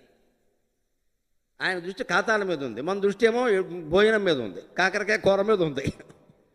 సత్యనారాయణ స్వామి ఎందుకుంటాడమ్మా అక్కడ? మనం ఎన్ని వ్రతాలు చేసినా ఫలించవు, కోరికలు కూడా తీరవు. తీరతాయని దేవుడు చెప్పినా ఎందుకు తీరట్టదు? నీకు చిత్తశుద్ధి లేదు ఇక్కడ. ఆ చిత్తశుద్ధి కోసం మనం సేవ చెయ్యాలి. చేస్తుండగా చిత్తశుద్ధి కలుగుతుంది. యాత్రలు చేస్తుండగా చిత్తశుద్ధి కలుగుతుంది. అభిషేకాలు పూజలు చేస్తుండగా చిత్తశుద్ధి కలుగుతుంది. పూజ వల్ల కలిగేది చిత్తశుద్ధి. పూజ వల్ల మోక్షం రాదు. మోక్షం వేరు, చిత్తశుద్ధి వేరు. చిత్తం శుద్ధంగా ఉంటే మోక్షం ఆ పైన ప్రవేశించే వ్యవహారం, ఆ పైన కలిగే జ్ఞానం. మనసులో అనేక గడ్డీగాదం ఆలోచనలన్నీ పేరుకున్నాక చిత్తశుద్ధి లేకపోయాక మోక్షం ఎలా వస్తుంది? పువ్వు పెడితే మోక్షం, ఆకడితే మోక్షం, దీపం పెడితే మోక్షం రావు. అది ఊరికి మాట్లాడడంలో బాగుంటాయి. దీని శాస్త్రంలో అర్ధవాదం అంటారు. ఎందుకు చెప్తారంటే నీ చేత చేయించాలి కాబట్టి చెబుతారంతే. నీ చేత చేయించాలి కాబట్టి చెబుతారు. దాన్ని ఎంతవరకు తీసుకోవాలో అంతవరకు. అర్ధవాదాన్ని నువ్వు పూర్ణవాదం అంటే అలాగా. అందుకని ఆయన ఆచరణలో పెట్టి చూపించాడు మనకి ఈ విభూతి, ఈ మహిమలో. ఎందుకంటే ఎన్నో దేశాల్లో ఉండేటువంటి ఎన్నో రకాల ప్రజలను ఆకర్షించకపోతే ఈ సేవా కార్యక్రమాలు ఎలా నడుస్తాయండి? మీరు ఆలోచించండి. అటువంటి మహానుభావుడు కూడా ఆ మహిమలు ప్రదర్శించకపోతే, పైగా ప్రదర్శించడం వల్ల జరిగేది ఏమిటో తెలుసా? ఆ శక్తి తగ్గిపోతుంది. చివరిలో స్వామి ఎంత ఇబ్బంది పడ్డారో మనకి తెలుసు. ఎందుకంటే అందరూ అన్ని అవసరాలకి ఆయన కాళ్ళు పట్టుకుని పీకేశారు. సాధన చేసుకునేందుకు సమయం కూడా లేకుండా అయిపోయింది. సత్యసాయి భక్తులు ఆయన పరమపదించినప్పుడు ఎంత కలగుండు పడిపోయారో, ఎంత ఆందోళన పడిపోయాడో ఒక భక్తుడిగా నాకు కూడా తెలుసునమ్మా. ఓదార్చేవాళ్ళు లేకపోయారు.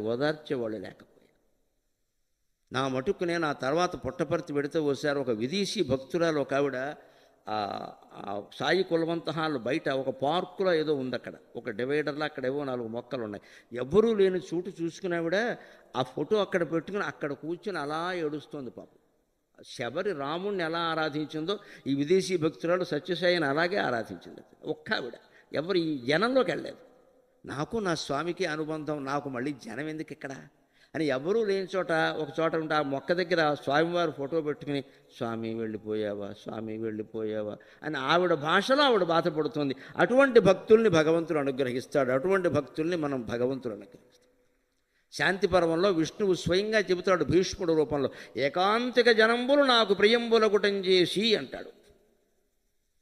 ఏకాంతంగా ఉండేవాళ్ళంటేనే నాకు ఇష్టం. వీలైతే సూర్యకాంతి చంద్రకాంతి పడని చోట ఉండి ఆరాధన చేయి నీకు దమ్ముంటే అంటాడు. సరిగ్గా గమనించండి, మన గర్భగుడి అంతే. హిందూ దేవాలయాల గొప్పది. మన గర్భగుడి అంతే. సూర్యకాంతి ఉండదు, చంద్రకాంతి ఉండదు. గర్భగుడిలో ఫ్యాన్లు ఏసీలు పెట్టేయకూడదు, దేవాలయం పాడైపోతుంది. అది పద్ధతి కాదు.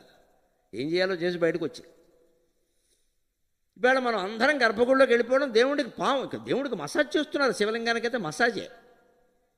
ఎందుకంటే ముట్టుకుంటే పుణ్యం అని ఒకటి పెట్టారు. మొత్తం శివలింగాలన్నీ 3 అడుగుల లింగాలు 3 అంగుళాలు అయ్యాయి. నమశివాయ. చచ్చిపోతున్నాడు శివుడు, ఇప్పుడు నన్ను ముట్టుకోకంటారు బాబని. చివరికి పార్వతీదేవి వచ్చి చూస్తే మా ఆయనేనా అని కంగారు పడిపోతున్నాడు. వెనకింత ఉండేవాడు ఇవాళ ఇంత అయిపోయాడు పాపం. పామేసి తోమేసి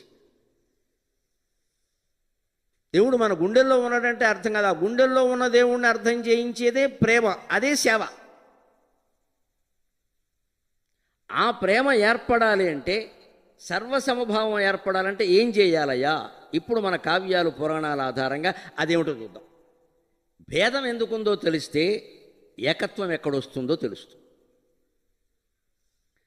సృష్టిలో భేదం ఏర్పడడానికి కారణం ఏమిటో తెలుసా? శంకరాచార్య వేదాంత రెండిమ స్తోత్రంలో చెబుతారు. అనామరూపం సకలం సన్మయం చిన్మయం పరం కుతో భేద కుతో బంధక ఇది వేదాంత డిండిమక ననామరూపే నియతే సర్వత్ర వ్యభిచారతః అనామరూపం సర్వం స్యాత్ ఇది వేదాంత డిండిమక నజీవ బ్రహ్మణోర్భేదక నామ్నా రూపేణ విద్యతే నామ్నో రూపస్య మిథ్యాత్వాత్ ఇది వేదాంత డిండిమక. భేదం ఎందుకు ఏర్పడింది అంటే నామరూపాల కారణంగా. మనందరి రూపాలు వేరు.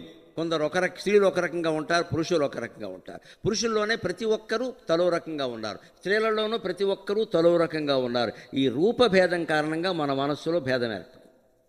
రెండోది పేరు. వాళ్ళకో పేరు పెట్టాం, వెంకటరావు పుల్లారావు ఏదో అన్నాం. ఆ పేరెట్టి పిలుస్తున్నాం, ఆ రూపంతో ఆయన వస్తున్నాడు. ఈ రూపం మీద పేరు మీద మనం దృష్టి పెట్టడం వల్ల మనకేం అర్థమై కావలేదు. ఆ నామరూపాలు రెండూ తీసేయంటోంది వేదాంత శాస్త్రం. అప్పుడు నీకు అర్థమవుతుంది. ఉదాహరణ చెబుతా ఒకటి. అదేమిటి అన్నాం మనం? అది దీపం అన్నాం. గమనించండి అన్నమాట. వేదాంతం ఎంత సులువు అర్థమవుతుంది, అద్వైతం ఎంత సులువు అర్థం. అది దీపం అన్నాం. దానిపైన ఏమిటి అన్నాం? అది ఒత్తి అన్నాం. దానిపైన ఏమిటి అన్నాం? అది కాంతి అన్నాం, మంట అన్నాం, జ్యోతి అన్నాం కదా. అవి కింద ఏమిటి అన్నాం? అది పూలదండ అన్నాం. గమనించండి ఈ మాట. అది పూలదండ, అది దీపం, అది దీపపు సెమ్మె, అది ఒత్తి, అది నూనె, అది జ్యోతి. ఈ అది ఏమిటండి? అన్నింట్లోనూ కామన్గా ఉన్న మాట చూడండి. అది దీపపు సెమ్మె, అది పూలదండ, అది దీపం, అది జ్యోతి, అది నూనె. ఈ అది ఏమిటి? అది భగవంతుడు. తద్బ్రహ్మ అంటే అర్థం అది. తత్ అంటే సంస్కృతంలో అది. తద్బ్రహ్మ తత్వమసి. అది నువ్వు దీపము, జ్యోతి, సెమ్మె, పూలదండ వదిలే, అది పట్టుకో. అదేమిటి? అన్నిటికీ అది ఎందుకు వాడావు? ఒకచోట ఇది వాడతాం, సన్నిహితంగా ఉంటే. దూరంగా ఉంటే అది వాడతాం, అంతే కదా. ఏదైనా అది ఇది రెండు సర్వనామమే. సర్వనామం అనేది గమనించండి మాట. తెలుగు ఏమాత్రం వచ్చినా అర్థమవుతుంది. వ్యాకరణం తెలిస్తే, వేదాంతం తెలిస్తే. సర్వనామం అందరికీ పెట్టదగిన పేరు. అందరికీ పెట్టదగిన పేరు ఏమిటి? ఏది భగవంతుడు అదే అందరికీ పెట్టదగిన పేరు. ఒక పేరు వేరే పేరు. భగవంతుడు అందరికీ సంబంధించిన వాడు, సర్వాంతర్యామి. అందుకని సర్వనామం అంటే అందరికీ పెట్టదగిన పేరు. మనకి అంటే అందరికీ ఒకే పేరు పెడితే మరి పిలవడం ఎలాగా? ఏదో పేరు పెట్టి పిలవాలి కదా, లేకపోతే రారు కదా. ఒక మనకి అవసరం వచ్చింది, రామారావు రావయ్య అంటే రామారావు అనే పేరు ఉన్నవాడు వస్తాడు. ఓయ్ రా అంటే ముగ్గురు వస్తారు. అందుకే మాకు మామూలు సభా సంప్రదాయంలో నీలకంఠ దీక్షితులు గారు ఓ మాట చెబుతాడు. వేదిక మీద ఉన్న పెద్ద మనిషి, వేదిక మీద ఉన్నవాడు ఎవడైనా సరే, మాట్లాడేవాడు, సభలో ఉన్నవాడు, కింద వాళ్ళు ఎవరికీ నమస్కారాలు చేయొద్దన్నాడు. ఎంత పెద్దవాడు ఉన్నా సరే. ఎందుకని? ఎవరిని అవమానించడం కాదు. ఇప్పుడు నేను ఇక్కడి నుంచి ఇలా అన్నాను అనుకోండి, అక్కడ మూడో ఆయన లేచి హా అంటాడు, ఇక్కడ నన్నే అన్నారని. అంటే పక్కవాడికి అనిపిస్తుంది, ఈయన ఎవడండి, ఆయన ప్రత్యేకం వేదిక మించి ఈయన పలకరిస్తున్నాడు. ఇదంతా డిస్టర్బెన్స్, ఇదంతా ఆటంకం. వేదిక ఎక్కాక మనం అందరికీ కలిపి ఒకే నమస్కారం చెబితే, ప్రత్యేకించి ఒక వ్యక్తి మనకు ఎంత ఆత్మీయుడైనా మనం నమస్కారం చేయొద్దు. అది గర్వం కాదు, సభా సంప్రదాయం. ఎందుకని? ప్రజల దృష్టి చెదిరిపోకుండా ఉండడానికి. ఇక్కడి నుంచి ఎవరికో నమస్కారం చేసామనుకుంటే అది అంతమందిలో ఎవరికో తెలియదు, ఎవరి మట్టుకు వాళ్ళే నాకు అనుకుంటారు. నాకేనండి ఆయన మాకు బాగా తెలుసునండి, మా వేలు విడిచిన మేనమావ, తోడలుడు, తమ్ముడు, కొడుకు లెక్కలు చూసని చెప్పిన మాస్టర్ ఈయనేనండి అంటాడు అవడం. ఇది అంత దగ్గర చుట్టరకం ఇది. వేలు విడిచిన మేనమావ, తోడలుడు, తమ్ముడు, కొడుక్కి లెక్కలు చూసని చెప్పిన మాస్టర్కి సాక్షాత్తు బావమరిది. ఇంత దగ్గర ఏదో కల్పిస్తాడు. ఎందుకంటే ఆ పెట్టినవాడు ఫేమస్. మనకి ఫేమస్ అయితే చాలు, వాడు మంచివాడా చెడ్డవాడా అక్కల, ఫేమస్ అయితే చాలు. ఇప్పుడు గమనించండి, ఇక్కడి నుంచి నమస్కారం చేస్తే ఇది ఎవరికో తెలియకుండా కంగారు పడుతున్నారు. అలా అనకుండా ఆ నమస్కారమే రామారావు బాగున్నావా అన్నవారు, రామారావు అన్నవాడు ఒక్కడే లేస్తాడు, మహా అయితే 2-3 లేస్తారు. అంటే వ్యవహారం కోసం నామం రూపం అనేవి ఏర్పడ్డాయి. వ్యవహారం లేకపోతే నామరూపాలు లేనట్టే, అవసరం లేనట్టే, అంతా ఒక్కటే. మనం ఎవరిని పిలుస్తున్నా, ఎవరితో ఏ పని చేయించుకుంటున్నా వ్యవహారం కోసమే చేస్తున్నాం. ఇది నిజానికి అది శివస్వరూపమే అని మనస్సులో మాటి మాటికి భావించగలిగితే సర్వం బ్రహ్మమయం, సర్వం బ్రహ్మమయం. మాట్లాడే పని లేదు. అది అలవాటు చేసుకోవాలి. అప్పుడు ప్రేమ అంటే ఏమిటో అర్థమవుతుంది. అంచేది ఈ పేరు వల్ల వీటి వల్ల భేదాలు ఏర్పడుతున్నాయి. దానికే ఒక ఉపాయం ఉంది. కావ్యాల్లో ఉంటుంది ఆ ఉపాయం. కవులు ఒక్కోసారి విచిత్రంగా వర్ణిస్తారు. ఉత్తరహరివంశం కావ్యంలో బలరాముణ్ణి వర్ణిస్తాడు. నాకు ఆ పద్యం చదివితే ఇందులో అద్వైతం అంతా ఉందిరా అనుకున్నాను. నా దృష్టి అది కాబట్టి బలరాముణ్ణి వర్ణిస్తాడు. ఉత్తరహరి నాచన సోమని ఉద్దేశం, ఆయన ఉద్దేశం బలరాముడిని శివుడితో పోల్చాలి. బలరాముడు అంటే శివుడే. ఎందుకని? కృష్ణుడు విష్ణువు కదా, విష్ణువుకి శివుడికి స్నేహం కదా. విష్ణువు పుట్టాడు కాబట్టి శివుడు కూడా పుట్టాడు బలరాముడుగా. శివుడికి బలరాముడికి పోలికలు కుదరవండి. శివుడికి బలరాముడికి పోలికలు కుదరవు. కానీ కుదిరే వాటిని పట్టుకోవాలి. అక్కడ నాచన సోమన ఉత్తరహరివంశంలో అద్భుతమైన పద్యం రాస్తాడు. ఏం పట్టుకున్నావా పోలికలు అనుకున్నా. పాతాళాధిపుడైన శేషుడు ప్రళంబఘ్నుండు, పాతాళాధిపుడైన శేషుడు ప్రళంబఘ్నుండు, నారాయణ ప్రీతిన్ బుట్టిన శంకరుండని జనులు పేర్కొన్నచో, నారాయణ ప్రీతిన్ బుట్టిన శంకరుండని జనులు పేర్కొన్నచో, అంధకోద్భూత స్నేహము కామపాలతయు తప్పున్, అంధకోద్భూత స్నేహము కామపాలతయు తప్పున్, తప్పుగాకేమి విఖ్యాతిన్ పొందడే పాండురాంగ మహిమన్ ఆలాహల ప్రీతితోన్, విఖ్యాతిన్ పొందడే పాండురాంగ మహిమన్ ఆలాహల ప్రీతితోన్. ఇద్దరు వ్యక్తుల మధ్య మనం పోలిక చెప్పాలి అని ఒక కవిలా అనుకుంటే మనం వెతికితే దొరుకుతాయండి. ఆయన వెతికాడు. అందుకే కవయ క్రాంతదర్శినగా అన్నారు. సూక్ష్మ దృష్టి ఉంటుంది కవులకి. లోకాన్ని మనం చూసే విధానం వేరు, మహాకవి చూసే విధానం వేరు. నాచన సోముడు నిస్సందేహంగా మహాకవి. ఒకడు నాచన సోమన అన్నాడు. విశ్వనాథ సత్యనారాయణ గారు ఆ కావ్యాలన్నీ చదివి ఇంకేమనక్కల, హీఈస్ ది ఓన్లీ వన్, ఒకడు నాచన సోమన అని వ్యాసమే రాశాడు. ఆయన బలరాముడిని పట్టుకొని శివుని చేశాడు. ఎలాగా? పాతాళాధిపుడైన శేషుడు, పాతాళలోకాధిపతి అయిన ఆదిశేషుడే బలరాముడు కదా. ఆయన మరి శ్రీమన్నారాయణమూర్తి కృష్ణుడుగా అవతరించినప్పుడు ఆదిశేషుడు అక్కడ ఉంటాడా? మా స్వామివారు లేనప్పుడు నేను ఎందుకంటే ఇక్కడ పని లేక అని ఆదిశేషుడు కూడా భూమి మీదకి వచ్చేట. ఆదిశేషుడే బలరాముడు కదా మనకు తెలుసు.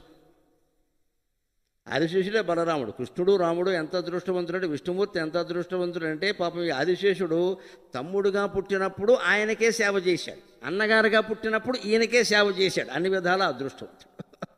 రామావతారంలో లక్ష్మణుడుగా పుట్టి రాముడు సేవ చేసుకున్నాడు. కృష్ణావతారంలో బలరాముడుగా పుట్టి, బలరాముడు కృష్ణుడు చేసింది ఏమీ లేదు, కృష్ణుడికి బలరాముడు చేసిందే ఎక్కువ. మా తమ్ముడు ఎంత ప్రేమో. ఓ పక్క దుర్యోధనుడి మీద ప్రేమ, అయినా సరే కృష్ణుడి గురించి యుద్ధం చేయడం మానేశాడు. కృష్ణుడు అంటే, దుర్యోధనుడు అంటే చాలా ప్రేమ, ఆయనకి ఇష్టం. కానీ కృష్ణుడి గురించి యుద్ధం చేయడం మానేశాడు. నువ్వు ఇటు ఉన్నావు కదా, నేనటుంటే ఇంకేముంది, నేను ఉండను, నేను వెళ్ళిపోతాను. ఊరుకున్నంత ఉత్తమం లేదు, బోడుగున్నంత సుఖం లేదని ఆయన ఊరుకున్నాడు. తీర్థయాత్రలు చేశాడు. ఆ బలరాముడిని శివుడు అనాలంటే వచ్చి ఇబ్బందులు కొన్ని ఉన్నాయి. నారాయణ ప్రీతిని పుట్టిన శంకరుండని జనులు పేర్కొన్నచో, మంచిదే, బాగానే ఉంది. ఎలా పుట్టాడు చెప్పాలి. కవిత్వం అంటే ఎప్పుడు సమర్థించాలి. ఎలా? బలరాముడిలో శివుడిలో సామాన్య లక్షణాలు ఏమైనా, పైగా వ్యతిరేక లక్షణాలు ఉన్నాయి. అంధకోద్భూత స్నేహము. శివుడు అంధకాసురుణ్ణి చంపాడు. బలరాముడు అంధకులతో స్నేహం చేశాడు. యదు, వృష్ణి, భోజ, కుకుర, అంధక అని ఈ అంశాలని యాదవ వంశాలంటారు వీటిని. ఈయన అంధకులతో స్నేహం చేశాడు. ఆయన అంధకాసురుని చంపాడు. అందుకని నాచన సోముడిని అడిగాట శిష్యుడు, అదేమిటి గురువుగారు ఎలా కుదురుతుంది? ఆయన అంధకులతో స్నేహం చేశాడు, ఈయన అంధకుడిని చంపాడు కదా, మీరు ఎలా పోలుస్తారండి? ఇంకో మాట చెప్పట, కామపాలతయు మన్మధుడు శివుడు మన్మధుడిని శాసించాడు, కాముడిని శాసించాడు, తన జోలికి రాకుండా మాడి మసైపోయేలా చేశాడు. బలరాముడు కాస్త కామవాంఛలు, మద్యపానం వగైరా వగైరా ఉన్నవాడు. ఇంక వివరిస్తే బాగుండదు, కానీ ఆయన అంతే, అనగారే, తమ్ముడే. అందుకే మరోలా అనుకోవద్దు, దశావతారాల్లో ఉండేది కృష్ణుడే కానీ బలరాముడు కాదు. బలరాముడు దశావతారాల్లో వాడు కాదు, రాముడు తర్వాత కృష్ణుడు, అంతే. ఆయన కొన్ని ఉన్నాయి. మరి కాముడిని ఆయన శాసించాడు, కాముడికి ఈయన లొంగిపోయాడు. ఎలా పోలుస్తావు? అంధకులతో ఆయన స్నేహం చేశాడు, అంధకాసురుని నేను చంపాడు అంటే నాచన సోముడు లేదో, నువ్వన్నీ వ్యతిరేక లక్షణాలు చూస్తున్నావు. కనిపించే లక్షణాలు కొన్ని ఉన్నాయి చూడు. విఖ్యాతిన్ పొందడే పాండురాంగ మహిమన్. ఆయన తెల్లగానే ఉంటాడు, శివుడు బలరాముడు తెల్లగానే ఉంటాడు. ఒకటి లేదా కామన్ క్వాలిటీ పోలిస్తే తప్పే ఉంది అక్కడ. ఆయన తెల్లగానే ఉంటాడు, ఈయన తెల్లగానే ఉంటాడు. ఇప్పుడు ఇంకొక విశేషమైన ప్రయోగం చేశాడు. హాలాహల ప్రీతి ఇద్దరికీ ఉంది అన్నాడు. హాలాహలాన్ని ఇద్దరూ సేవించారు. హాలాహలం అంటే విషం, దాన్ని శివుడు సేవించాడు. మరి బలరాముడు ఎక్కడ సేవించాడండి విషాన్ని? హాలా అంటే మద్యం, హాలం అంటే నాగలి. బలరాముడు ఎప్పుడు హాలం నాగలి పట్టుకుంటాడు. హాలా అంటే మద్య సేవనం చేస్తాడు. మేఘసందేశంలో సగం శ్లోకాలు బలరాముడు గురించే రాశాడు కాళిదాసు సరదాగా. హాలాహల శివుడు పక్షంలో ఒకటే మాట, పైగా హాలాహల శబ్దం సంస్కృతంలో ఎంత చిత్రమైంది అంటే హాలాహలం హలహాలం హలకలం హాలాహాలం హలహ హలహలం. నువ్వేదేనాను ఏ దీర్ఘం ఎటైనా పెట్టు, దాంట్లో స్పెల్లింగ్ మిస్టేక్ లేదు, ఎవడు రాసినా బాగానే ఉంటుంది. కాకపోతే దానికి కూడా ఒక లెక్క ఉంది మన భాషలో, మన హిందూ తత్వంలో. హాలాహలం అనే శబ్దాన్ని మీరు దీర్ఘాలు మార్చి అటు ఇటు చేసి 6 సార్లు మాత్రమే రాయగలరు, 7వ సారి రాయలే. హాలాహలం హలాహలం హాలహలం హాలహాలం హాలాహాలం ఏమి రాసినా 6 సార్లు మాత్రమే రాయగలరు. ఎందుకంటే ఈ దీర్ఘాలు మారడం తగ్గడం అనేది 3 అక్షరాల్లో ఉంది అక్కడ. హా లా హా లం అనేదంటూ మార్పు ఏం లేదు, అది ఎప్పుడు ఉండేది. 3 మార్పు వచ్చింది అని ఎన్ని రకాల ఫ్రేములు వస్తాయి అంటే లెక్క 3 × 2 × 1. దీన్నే మ్యాథమెటిక్స్లో పెర్ముటేషన్స్ అండ్ కాంబినేషన్స్ అంటారు, శాస్త్ర విజ్ఞానం. సరిగ్గా పెర్ముటేషన్స్ అండ్ కాంబినేషన్స్ 3 ఉంది కదా, 3 అక్షరాలు ఉన్నాయి. 3 అక్షరాలను అటు ఇటు మారిస్తే ఎన్ని రూపాలు వస్తాయంటే 3 కింద 2, దాని కింద 1, 3 × 2 × 1, 3 2 6, 6 1 6. అందుకని 6 రూపాయలు వస్తాయి, 7వది రాదు. అందుకే మీరు గమనించండి, కేశవనామాలు 24 ఉంటాయి, 25 ఉండవు, 12 ఉండవు. ఎందుకుంటాయి 24? విష్ణుమూర్తికి 4 చేతులు ఉన్నాయి, శంఖచక్ర కథాపద్మాలు ఉంటాయి 4 కూడా. శంఖం ఈ చేతిలో ఉంటుంది, శంఖం ఈ చేతిలో ఉంటుంది ఎడమ చేతిలో, చక్రం కుడి చేతిలో ఉంటుంది, గద ఈ చేతిలో ఉంటుంది, పద్మం ఈ చేతిలో ఉంటుంది.